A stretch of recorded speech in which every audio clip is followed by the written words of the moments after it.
ఇవన్నీ చేయాలంటే మన ఆలోచనలు కూడా స్వచ్ఛంగా ఉండాలి. చెడు ఆలోచనలు పెట్టుకొని నేరస్తులు రాజకీయాలు చేస్తే ఏమవుతుందో మనం గతంలో చూసాం. అలాంటి స్వచ్ఛమైన ఆలోచనలు ఉంటే తప్ప ఈ రాష్ట్రానికి, ఈ దేశానికి భవిష్యత్తు ఉండదని చెప్పి కూడా నేను మీకు తెలియజేస్తున్నా. నేను ఒక లక్ష్యంతో మీ దగ్గరికి వస్తున్నా. నేను ఈరోజు కొత్త కాదు. ఈరోజు ఈ కార్యక్రమాన్ని ఇంట్రడ్యూస్ చేసింది మీరు చూస్తే నరేంద్ర మోడీ గారు స్వచ్ఛ భారత్ కార్యక్రమం పెడితే నన్ను చైర్మన్గా పెట్టి 10 మంది ముఖ్యమంత్రులు, అధికారులు అందరం కలిసి దీనికి విధి విధానాలు తయారు చేశాం. భారతదేశం స్వచ్ఛ భారతదేశం వైపుగా ముందుకు పోవాలని, అదే మరి ఆంధ్రప్రదేశ్ రాష్ట్రాన్ని స్వచ్ఛ ఆంధ్రప్రదేశ్, స్వర్ణాంధ్రప్రదేశ్గా చేయాలని ఈ కార్యక్రమాన్ని పెట్టుకున్నాం. ఈరోజు మీరు గుర్తుపెట్టుకోవాల్సింది, ఎప్పుడో నేను సింగపూర్కి వెళ్ళాను. సింగపూర్లో చూశాను. సింగపూర్లో చూస్తే రోడ్లు పరిశుభ్రంగా ఉంటాయి, ఆలోచన స్వచ్ఛంగా ఉంటుంది, గాలి స్వచ్ఛంగా ఉంటుంది, అందరికీ ఆదాయం పెరిగింది. అది చూసిన తర్వాత హైదరాబాద్లో సమైక్య ఆంధ్రప్రదేశ్లోనే నేను ఆ రోజు ఏదైతే ఒక కార్యక్రమాన్ని, జన్మభూమి కార్యక్రమం, ఇంకో పక్క ఏదైతే పచ్చదనం పరిశుభ్రం కార్యక్రమానికి శ్రీకారం చుట్టాను. ఈరోజు స్వచ్ఛ ఆంధ్రప్రదేశ్ కోసం మీ ముందుకు వచ్చాను. నేను మాటల్లో చెప్పడం కాదు, 5 సంవత్సరాల్లో ఈ రాష్ట్రం ప్రపంచంలోనే నెంబర్ 1 రాష్ట్రంగా తయారు చేసే బాధ్యత స్వచ్ఛ ఆంధ్రప్రదేశ్లో మేము తీసుకుంటాం. అయితే నేను ఆ మాట అంటే మీరు క్లీన్ చేయండి, మేము రోడ్డు మీద చెత్తేస్తామంటారు. మీరు మనలో ఒక ఆలోచన విధానం రావాలి. మీరు గుర్తుపెట్టుకోవాలి, మనలో మార్పు రావాలి. ఇంట్లో చెత్త బయటేస్తాం, ఇల్లు మంది అనుకుంటాం, రోడ్డు మంది కాదనుకుంటాం.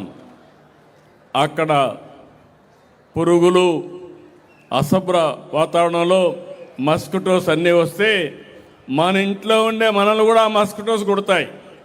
ఆ విషయాన్ని మనం మర్చిపోతాం. అందుకే మిమ్మల్ని అందరినీ కోరుతున్నాం. ఈరోజు నేను ఒక సంవత్సరం నుంచి ఒక ఉద్యమంగా ఈ కార్యక్రమాన్ని చేపట్టాం. ఈరోజు మీరు చూస్తే రాష్ట్రం మొత్తం ఇక్కడనే నగర్లో 573 కోట్లతో వివిధ అభివృద్ధి కార్యక్రమాలు, ప్రారంభోత్సవాలు స్వచ్ఛ ఆంధ్రప్రదేశ్ కోసం తయారు చేశాం. స్వచ్ఛాంధ్ర మిషన్ అర్బన్లో సాలిడ్ వేస్ట్ ప్రాసెసింగ్ కింద 101 ఇంటిగ్రేటెడ్ సాలిడ్ వేస్ట్ మేనేజ్మెంట్ ప్రాజెక్టుని 510 కోట్లతో శాంక్షన్ చేశాం. ఇంకో పక్కన ఇంటింటికి డస్ట్బిన్లు ఇస్తున్నాం. ఇవి కూడా మీరు చూస్తే 2,21,00,000 విలువైన 9,048 హోమ్ కాంపోస్ట్ డస్ట్బిన్స్ ఇచ్చాం. మీకు మీ ఇంట్లో ఉండే పొడి చెత్త, తడి చెత్త మీ ఇంట్లోనే కాంపోస్ట్గా తయారు చేసుకుని, అదే సమయంలో అందులో నుంచి మీరు కాంపోస్ట్ ఎరువు తయారు చేసుకుంటే అదనంగా మీకు ఒక 200 రూపాయల ఆదాయం వచ్చే పరిస్థితి వస్తుంది. కుటుంబాలను బట్టి ఇది పెరుగుతుంది. ఇంకో పక్క గ్రామీణ ప్రాంతాల్లో చెత్త సేకరణ కోసం స్వచ్ఛ భారత్ మిషన్ కింద 6.7 కోట్లు శాంక్షన్ చేశాం. 200 ఆటోలు ఇచ్చాం, 1,200 ట్రైసైకిల్స్ ఇచ్చాం, 5,000 పుష్ కార్ట్లు ఇచ్చాం. ఇవన్నీ ఇచ్చి కార్యక్రమాన్ని ముందుకు తీసుకుపోతున్నాం. ఇంకో పక్క పరిశుభ్రత డ్రైవ్ని పోయిన సంవత్సరం నుంచే ప్రారంభించాం. రాష్ట్రం మొత్తం మీరు ఒకసారి చూస్తే గడచిన ప్రభుత్వం 105 లక్షల మెట్రిక్ టన్నులు చెత్తని పట్టణాల్లో వదిలేసి వెళ్ళిపోయారు. చెత్త ఉంటే ఏమవుతుందో మీరు ఒకసారి చూడండి. ఆ చెత్త ఒడ్లో పడిపోయి పెద్ద పెద్ద గుట్టలుగా తయారైపోయి వర్షం పడితే ఆ వర్షం అంతా అక్కడే ఇంకి ఆ నీళ్లు భూగర్భ జలాలుగా కలుషితం అయిపోయి ఆ నీళ్లే మనం తాగే పరిస్థితికి వచ్చాం. అక్కడ వచ్చే చెడు గాలి మనమే పీల్చుకునే పరిస్థితికి వచ్చాం. ఈరోజు దాని మీద ఒక ఉద్యమ స్ఫూర్తితో పనిచేస్తున్నాం. దగ్గర మీరు ఒకసారి చూస్తే 90% పట్టణ ప్రాంతాల్లో, గ్రామీణ ప్రాంతాల్లో మొత్తం ఈ యొక్క లెగసీ వేస్ట్ అంతా కూడా క్లియర్ చేశాం. మార్చి లోపల మీకు అందరికీ హామీ ఇస్తున్నాం.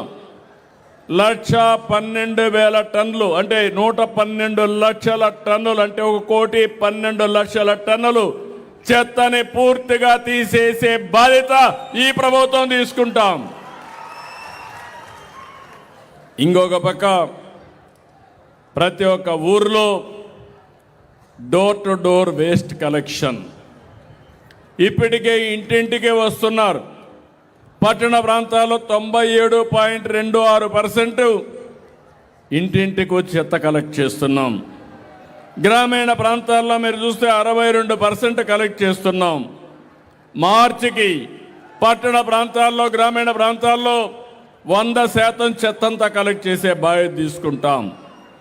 ఇంకో పక్క 4 వేస్ట్ ఎనర్జీ చెత్త నుంచి కరెంటు తయారు చేసే ప్రాజెక్టులు ఇప్పటికే విశాఖపట్నం, గుంటూరులో వచ్చాయి. మళ్ళీ కర్నూలు, రాజమండ్రి, కడప, నెల్లూరులో 4 ప్లాంట్లు పెడుతున్నాం. ఇవి కాకుండా తిరుపతి, విజయవాడ ఇంకొక 2 వచ్చే అవకాశం ఉంది. ఇంకో పక్క అన్ని గ్రామాల్లో మీరు ఇంట్లో కాంపోస్ట్ తయారు చేయగలిగితే మంచిది. ఒకవేళ మీరు తయారు చేయకపోతే 10,790 సాలిడ్ వెల్త్ ప్రాసెసింగ్ సెంటర్స్ కింద రాష్ట్రం అంతా కూడా తయారు చేస్తున్నాం. ఇది డాక్రా సంఘాలకు అప్పచెప్పాం. వాళ్ళు తయారు చేసిన కాంపోస్ట్ని రైతులకు సరఫరా చేసే కార్యక్రమానికి శ్రీకారం చుట్టాం.